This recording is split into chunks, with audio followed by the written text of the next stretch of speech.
and Randy Moss, without even really being able to run as he shoots the moon to the pass, pumps to the left, 8 seconds left. He gets away from the pressure, fires to the end zone.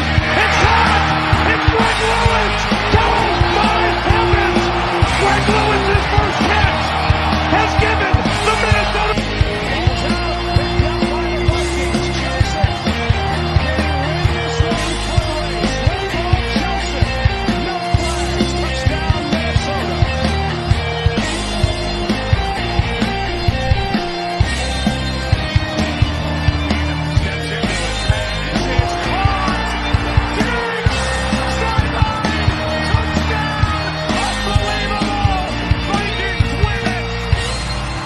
Four, 3, 2, 1, 0.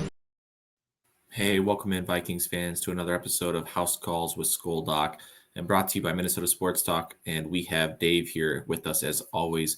Dave, big game tonight. We have the Colts coming to U.S. Bank Stadium. Hopefully, we can come away with the W. How you feeling? I don't know. I'm feeling pretty good. I feel pretty calm about this game. I feel pretty confident.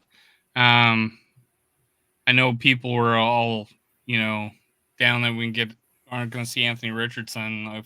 You and I both probably feel like it would have been nice to face him.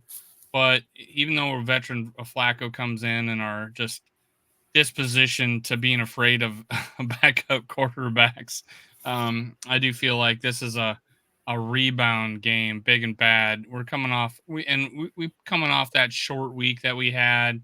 We got a longer bye.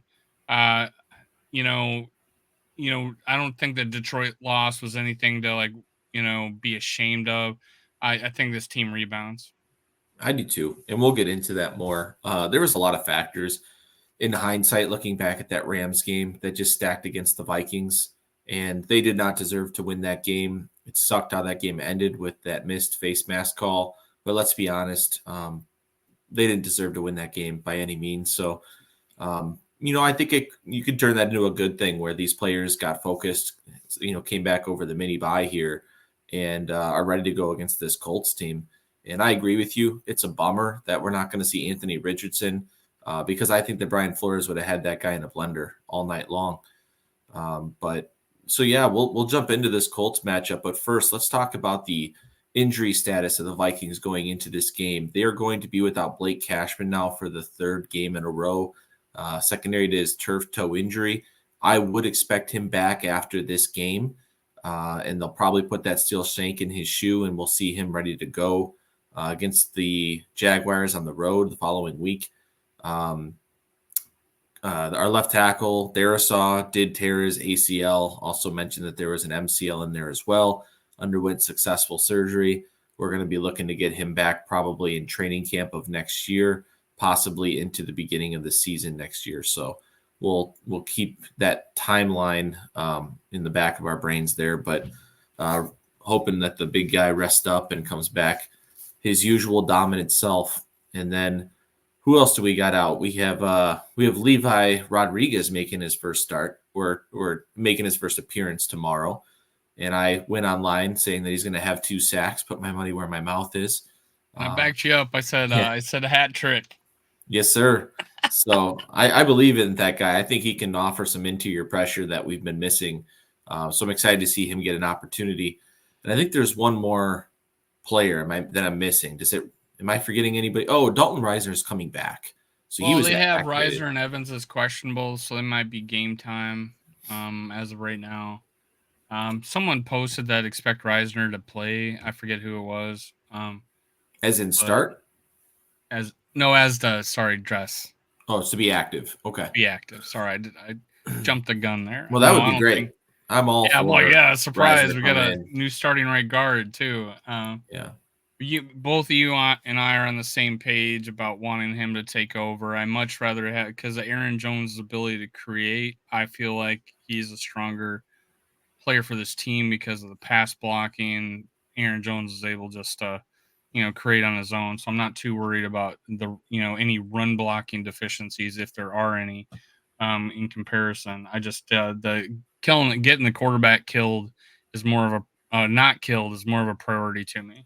Yeah, I totally agree with you. And Sam Darnold is not the fastest processor in the NFL. He holds onto the ball longer than any quarterback in the NFL. So it'd be nice to have a pass blocker like Reisner in front of him. We'll see. This coaching staff, in particular KOC in the past, has been slow to pull people. So we'll see how it goes. But from all accounts, for people like Alec Lewis, Ben Gessling, excuse me, they said that he's on a short leash. So if he has a tough game, we could see him pulled for Reisner. So that's something to keep an eye out as well. Going into this game, let's start with the Vikings offense. I think that the offense is ready to boom. And the reason for that is, ladies and gentlemen, TJ Hawkinson is back. And KOC has come out and said that he is not going to be on a snap count. He is ready to go. I think that his presence in the middle of the field is going to be massive. And I think it's going to do wonders for Jordan Addison in particular, because I think that the defense is just going to be stressed out in terms of covering Justin Jefferson, the middle of the field with Hawkinson, Aaron Jones coming out of the backfield. Who does that leave wide open? Jordan Addison. So what do you think, Dave? You excited to see TJ? Jesus, he's just going to do wonders for this offense, and just anything to distract Sam Darnold from forcing it to Justin Jefferson the way he has been doing lately. Although Justin Jefferson's been open, and there's only been a couple times where I felt like he forced it to Justin when someone else was open, but just another weapon to open up more room for Justin Jefferson, or open up more room for Jordan Addison. Both you and I are like, throw Jordan Addison the damn ball. Well, hopefully we don't have to say that about TJ Hawkinson. He just comes in here rolling. And we all know what he did in the 2 years he was under Cousins. It was like, he was one of the top three, if not best tight end in the league when Cousins was, healthy. So just, I can see Sam Darnold doing the same thing. And, Sam can stretch the field because he's got the arm. Just, having TJ Hawkinson run up the seam, making safeties make choices out there, or linebackers, trailing. He's got an unfair advantage. I just hope his yips don't happen like he did last year, coming in the season where he was dropping. It seemed like he was dropping half his targets, first 3 or 4 games of the season. So I just hopefully he's ready to go. That's what I hope. I hope he's ready to go.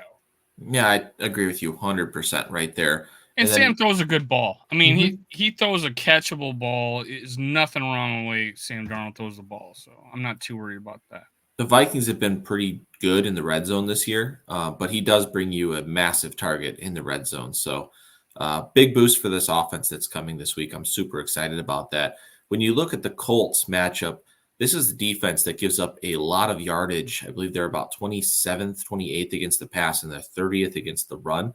But they're only giving up about 21.5 points a game, which is about 13th in the league. So bend but don't break type of defense. The Vikings have certainly been able to punch that football in the red zone. So I'm expecting a really good showing out of this Vikings offense against the Colts defense at home tomorrow night. What do you think? What's your expectation for the offense? Every time I think it's going to be, it's huge, this is the breakout game, doesn't happen, or the second half falls flat. I feel like it. I feel like we're gonna have more offensive plays because we're last in the league, right? And half part of that is because of short fields and and things like that, and we're bigger play, bigger play type team, quick scores, longer scores and stuff like that. That has something to do with it, but where there's smoke, there's fire, because it's been like that before. It's been like that before, and I think 2022 was like that. We didn't have a lot of plays. We were one of the bottom of the league in plays, and then and when we started doing more no huddle, we started to get more of the league average. But it started out pretty slow, and KOC does say that, well, hey, it's only his first year starting in this offense, that that has something to do with it. But I feel like he's going to take the training wheels off a little more now. Let's see if Sam Darnold can handle it. Yeah, this is a great game to do it. You're at home against the defense that gives up a ton of yardage. Do what you can. Go hurry up more. What I love out of the Commanders offense, they run more hurry up than anyone in the league. And they get up there to the line of scrimmage with 20 seconds left on the clock. And Cliff Kingsbury is able to actually talk to Jaden Daniels and tell him, what play to get into, things like that. We should be doing that more with the offense that we have, with the weapons that we have, with Sam Darnold and KOC being a resource for him. It's just too many instances this season where Sam Darnold's up there with 10 seconds left on the clock and he's trying to figure out protections, and then, he's up against it. And we've just seen that, and the Vikings lead the league right now in delay of games and pre-snap penalties on offense, which absolutely has to get cleaned up.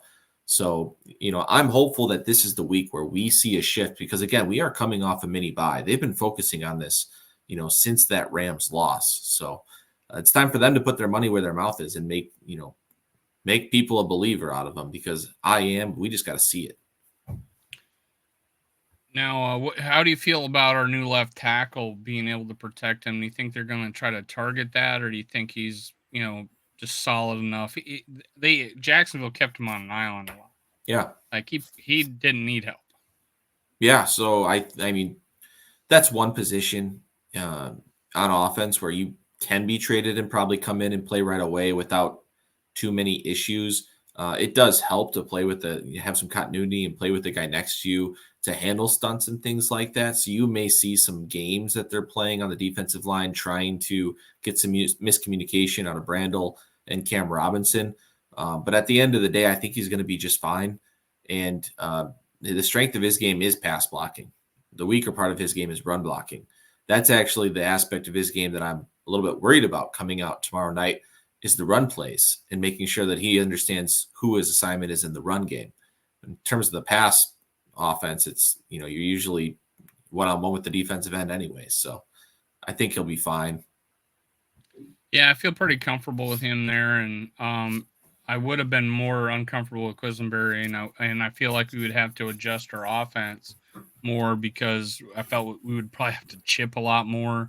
We didn't have to. Tarasaw, he was just a complete, he was a complete backstop out there. Nobody could get by him. And, it was a big disappointment, but the disappointment's, been subsided a little bit for me, that we did make this trade. We are going for it. We're throwing our chips in. I loved it. And to get a quality guy like that, and every commentator, and people that know the NFL, just guys like this don't come available for that price mid-season. You can't get a quality starting left tackle mid-season like this. So shout out to Kwesi for pulling something like this off. Absolutely. I mean, this guy's a better left tackle than half the guys in the league. So to get him for a rental for, half the season for a playoff caliber team trying to make a push for what equates to probably a 4th round pick in 2026, I'll take that every day. I know that Thor Nystrom, my guy, my draft guy, was upset about that. He was on Score North talking about how he, didn't love the trade and, doesn't like seeing that we keep giving up assets for, a team that he doesn't see as a Super Bowl caliber team. But I would say, why not, man? Like, I would not say that this is not a Super Bowl caliber team. Is it likely? No. Can it be done, though, with this roster and with this coaching staff? Yeah, I think it can, man. I would give it like a 5% chance this season that this team can win the Super Bowl.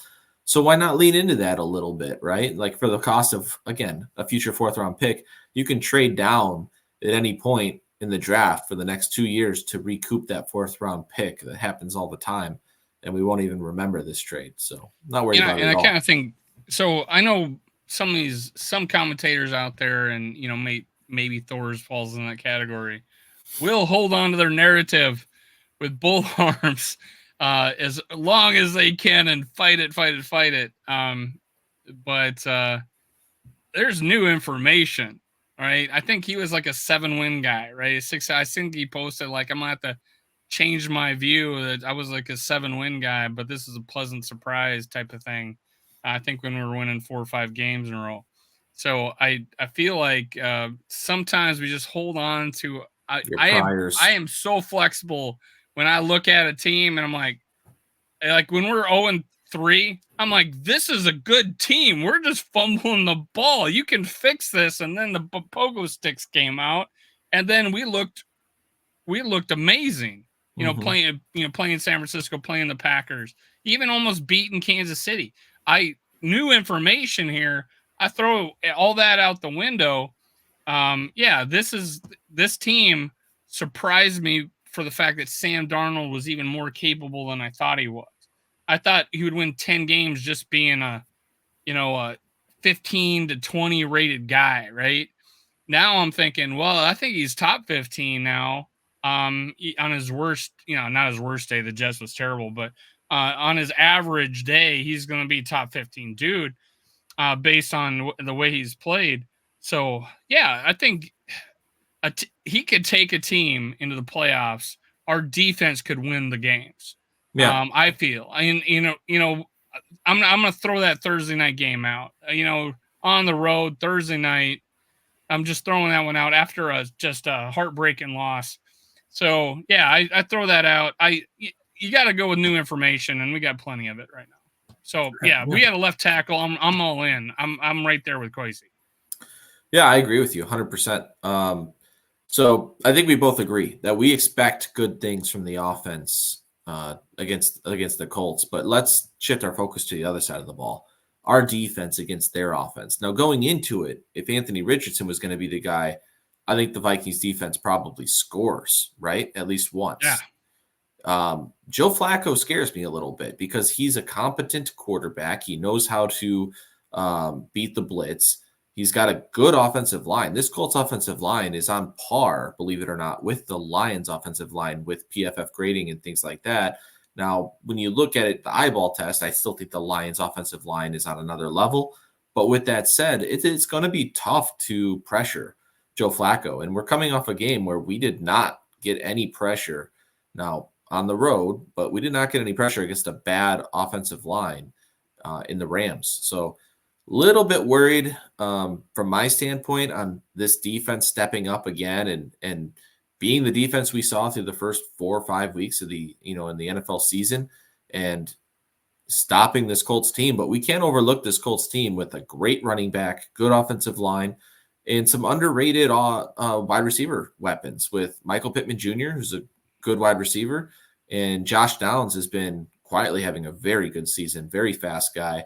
Now, a lot of that has kind of been on these broken plays where he's scoring these long touchdowns, but still you can't lose track of that guy. So if the Vikings defense steps up, returns to form at home, this will be a blowout. The Vikings will run away with this game. But if the Colts are able to put up some points against this defense, hold on to your butts.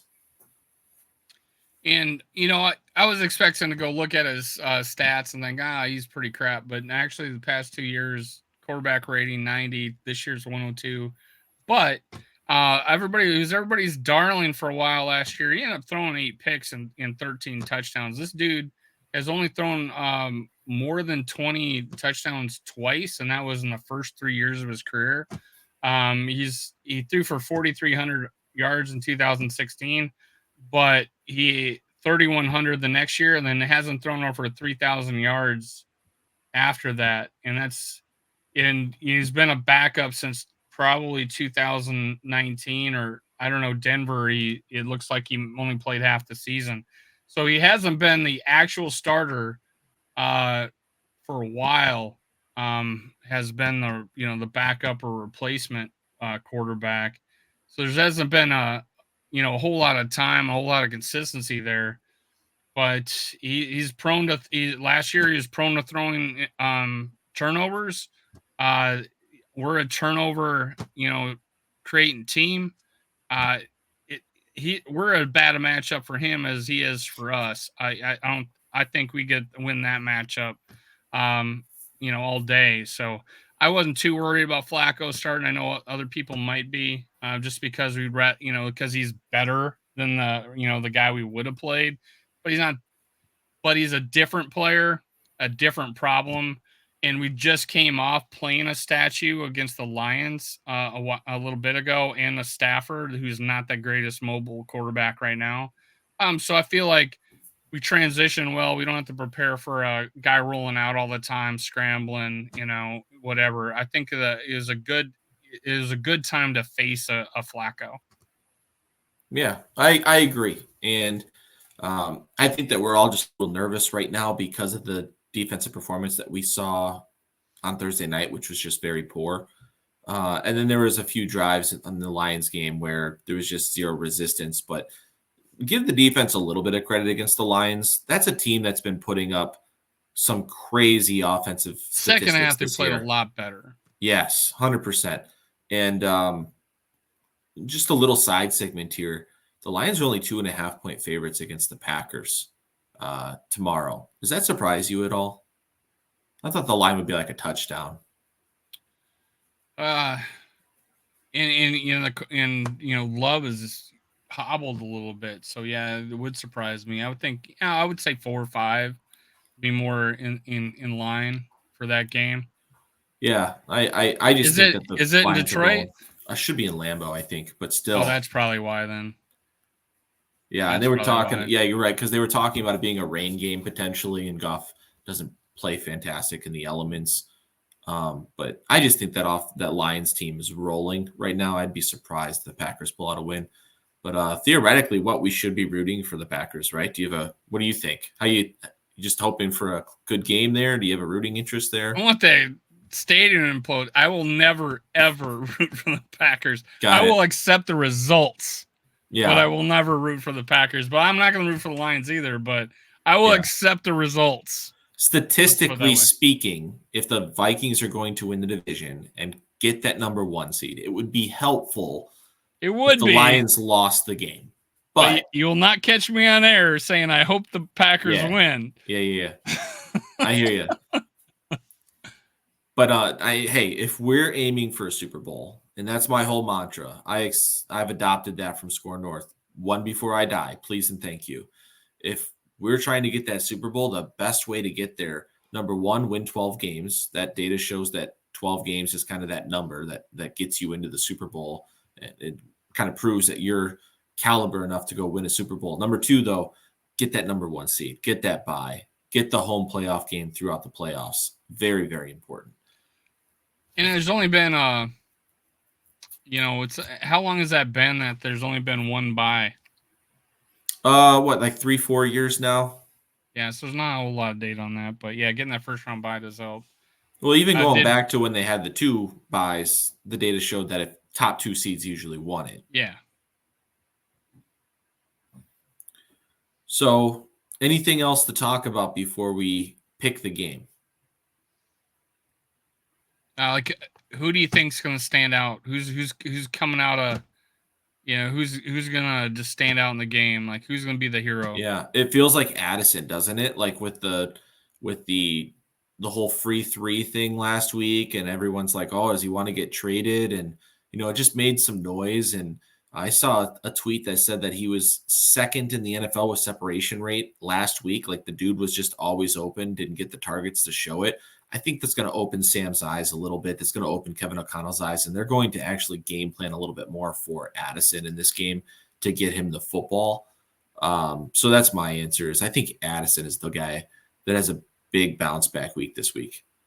Yeah, although I agree with all that you just said and be really nice. I just feel like the guy that's going to just stand out more because he hasn't played and he's coming off the injury, is TJ Hawkinson. I just think he's just going to just be fired up coming out and playing that game. I bet he's just been chomping at the bit. I am sure that he's going to come out. Although, I expect a good game from Addison. But Naylor's there too. He's taking he's taking targets away. Nothing's proved to me that we're going to be a 65-70 play team yet. So it's really hard to tell. Are we going to break 60 plays in this game? So it's really hard to tell. But one guy that's going to be just standing out there in the middle is TJ Hawkinson, I think. And I could see a stat line for TJ where it's like 8 catches, 75 yards, a touchdown. Actually, with his first game back, I was thinking it could be something like 4 or 5 catches for 30 to 40 yards and a touchdown, like sneak him out and get him at touchdown first game back, like that feel good like story. I do think they're going to have a red zone package for him. But I could see them just kind of easing him in a little bit, even though he doesn't have a snap count per se, just getting back into NFL shape. So I could see his snap percentage down a little bit. So I do. It's nice to have him back, but I do think that I would pick someone like Addison to be that blow up player this week over TJ Hawkinson. He would be my second choice. So I agree. I think that Naylor is going to be the guy that his snap percentages go way down. I think they're going to try to run a little bit more 2 tight end, 2 wide receiver out there, maybe even 1 tight end, 3 wide receiver. So you'll see a little bit more Naylor. Did I say Addison snaps will go down or Naylor? Because I meant Naylor. I don't remember. Yeah, I think that Naylor, who hasn't been getting the ball a ton would go down, the last couple of weeks, but I think he's the guy that you'll definitely see the drop in opportunities. If anything hurts, the plays would be past the top 2 receivers. So, but I did see a tweet. I forget who sent this, but it said something like, when the Vikings have had TJ Hawkinson, Justin Jefferson, and Jordan Addison on the field at the same time, they have been like the most successful offense. And I don't know what that entailed in terms of statistics or whatnot, but there must be some efficiency that they looked at. And they just said that when those 3 weapons are on the field, the Vikings offense was just on another level. So it is exciting to see what's the ceiling of this thing with Aaron Jones, those 3 weapons that we just discussed, and Sam Darnold deciphering amongst all that, because it could raise this offense to a new tier. How do you feel like we're going to go after the quarterback this game? Because it hasn't. Last week was terrible, and Yeah. I've said that we're much more effective coming off the edge. I feel. I don't know about you, but what do you think about us getting after the quarterback this game? Well, their starting left tackle is going to be out, and they're going to be starting a rookie 3rd-round pick. So there's going to be a lot of attention at attacking him with different blitz looks, stunts, whatnot. And the goal of the Vikings, Greenard. Yeah, and he's going to be lining up on him. He's 2nd or 3rd in the NFL right now with pressure, so he'll be lining up on him all game. And they're going to, the same game for the Vikings is they're going to try to be efficient on 1st and 2nd down and force them into 3rd and longs and make life miserable at US Bank Stadium with that crowd being as loud as they are, giving those pass rushers a head start. So that's the game plan. I think you're going to see just as much blitzing as we've always seen.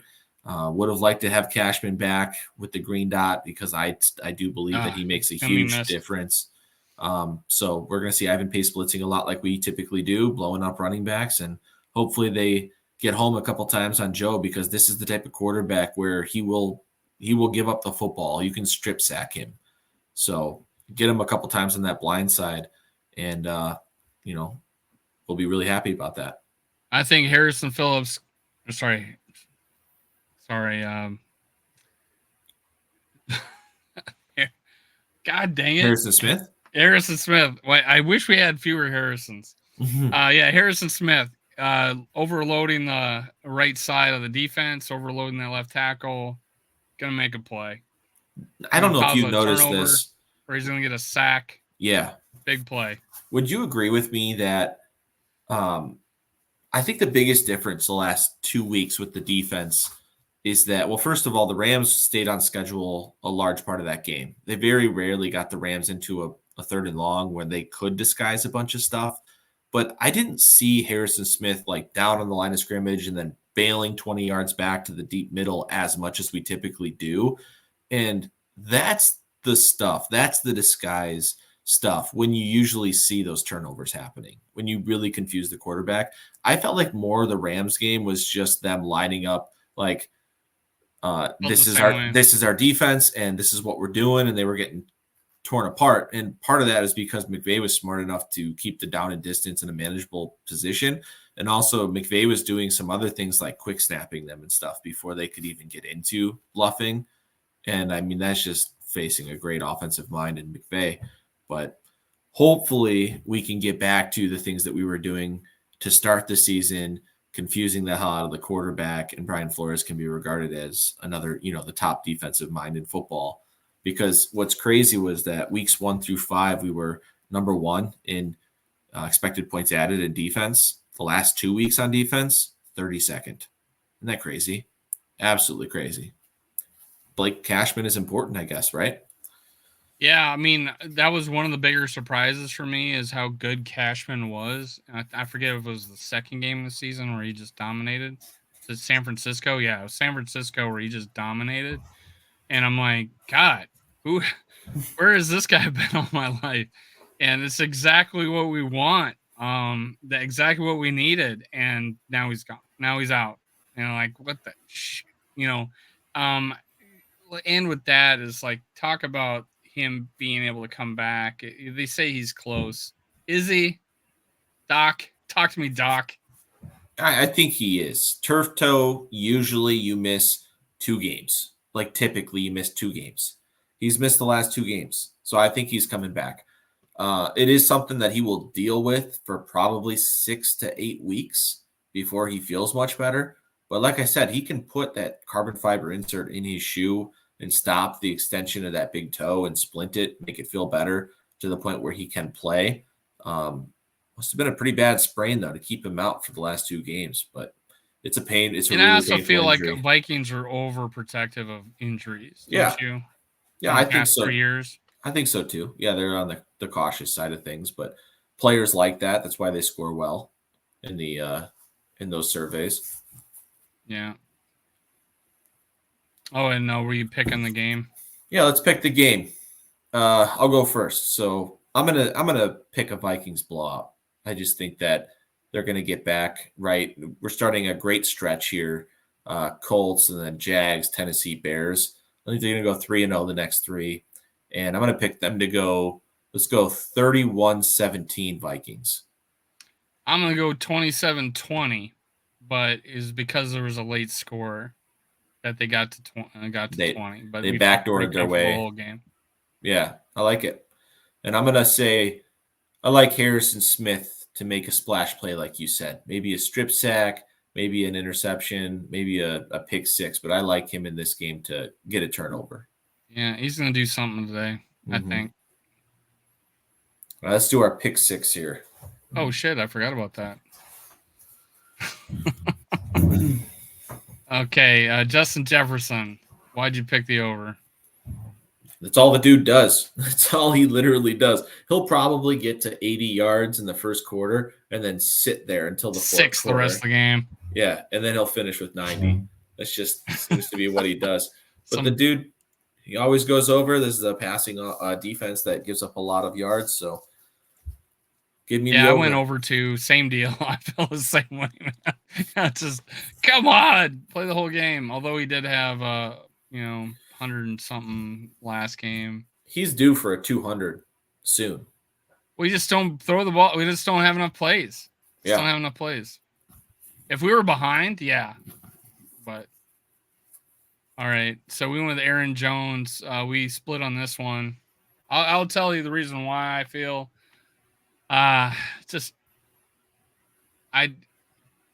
He may get dinged up. This may get dinged up. Not that I want him to get dinged up. I just feel like this is going to be one of those games where, he's limping. Maybe we played him too much again. He's been rested, because we had a, mini bye. Oh, he's rested. Let's play him. Let's give him the ball 8 straight times in a row. I just, it might be the same situation as that one week where he got hurt early, but I don't want it to happen. Just he's old. Yeah, no, it's always a possibility. I just felt like it's the 30th ranked rushing defense we're going against at home. I think he pops 1 or 2. That gives you a 30, 40-yard rush right off the bat, and then he really just needs 30 more yards to meet the goal. This is a game where I think he could end with 100 yards rushing. So I'll take the over on this one, as long as he stays healthy. I mean, you really think this offense is going to blow up? I think they're going to pop. I really do. Now, tell me why you thought 40.5 Jordan Addison. Yeah, I think, well, first of all, Addison's been getting open. We talked about this, how his separation rate has been great. So the guy's open. The Instagram post thing, I think, opened some eyes from KOC and from Sam Darnold. They probably went and looked at the film, and there was a play. I remember there's a play where KOC was on him because Jordan Addison should be that first read. He was sitting at the sticks, give him the damn football, right? So they're talking about this. With TJ Hawkinson coming back. I think it was the one at the goal line too. Yeah, he was open there too. But with TJ coming back, I think there's just more space out there for Jordan. I think that he's going to get probably somewhere between 5 and 6 catches at least this game. With 10 yards a catch, that puts him easily over 40 yards. I think the most catches he's had so far is 3. Right. I expect that to go up. Yeah. But with 3 catches, he could break 40 pretty easily. So right. That's why I'm okay with it. And Hawkinson, I think he's going over because I already just said he might get 8 catches for 75 yards and a TD. I think he's going to be the big player, the standout. Hey, we got TJ's back type of game. That's why I think he's going over, but that is a low number. Yeah, I was going to say I would put the over-under for him closer to probably 50. So I just think that he's probably going to get like 5 for 50 or something like that. He's going to be your cleanup option, your dump-off option. He usually averages 8 to 10 yards a catch. So I would say over as well. Now, the only thing that we could be wrong about that is if he is on a snap count, because Kevin O'Connell did come out and say that he doesn't have a snap count, but if they don't play him every snap, we could see that number hit the under. True. Joe Flacco. Yeah, I mean, this has kind of been the formula for the Vikings for the first 5-6 weeks of the season as they get up to these big leads and then the other team can't run the football. And that's what I was thinking with this one. The Colts do have good offensive line, good receiving weapons. I think they'll be able to move the ball in the air a little bit. And it might be one of those situations where the Vikings are up by 2-3 scores and they kind of play that softer defense and you just see them throw the ball quite a bit here and there between the 20s. So that's why I took the over on Flacco. And I was just expecting a little tighter game than you, I think. Yeah, but that is a pretty. I can see that happening. I get why you would pick it that way because that's what quarterbacks have done. They've had to throw to catch up. Mm-hmm. I think Joe Flacco is a little more rustier than people might think, and I've had Pittman as a fantasy receiver, and he hasn't done crap this year. So I think with Joe Flacco, he's been much better than with Anthony Richardson, but yeah, still not. Yeah, great. Everybody would probably. But yeah, I'm a little more bear on him than bull on this game, which means he'll throw for 3 hondo. And that's the second one where we parted ways. But Sam Darnold, I got him like new toys, and Jordan Addison wanting the ball. A new toy, TJ Hawkinson. I was saying I was a little down on Aaron Jones this week. He's been good, though, Aaron Jones. He's been good. I just think it's due to not be good, as good. So I'm thinking we're throwing the ball a little bit more. We're having more plays. He's gonna get over 250. Yeah, my only concern with this hitting the under would be that if the Vikings do run away with it, they may not need to throw the ball. Touchdowns or turnovers. Yes, right. And then that ends up with him being stuck at around 200 to 220 passing yards and a 2 to 3 score lead, and then you're just not throwing the ball down the field anymore. We've seen that a couple times this year, actually, where we've seen Sam hit the under, but yet the offense did great, right? Like if Aaron Jones has a good game, I could see him not getting to 250. Yeah, so I agree. But I'm betting the opposite way. So right, and where I just kind of said Vikings offense you go think blow up. You're thinking this is the 400-yard I do. game. Yeah, which would be awesome. I would be the first one screaming for it. Yep. And I think that the defense to recap, you're 11-13. I'm 13-11. We've missed 2 games or more. I forget, but we'll keep track of this one. All right, man. All right. You ready? I'm ready. That's it. Let's I'm ready go. to see another W, man. It's been a few weeks since we've seen a win. So 6-2, baby. Yes, sir. Let's go get that win and let's go get the next 3, right? And then we'll go into Soldier Field and we'll be worth something there. Yeah, Skull Vikes. Skull Vikes.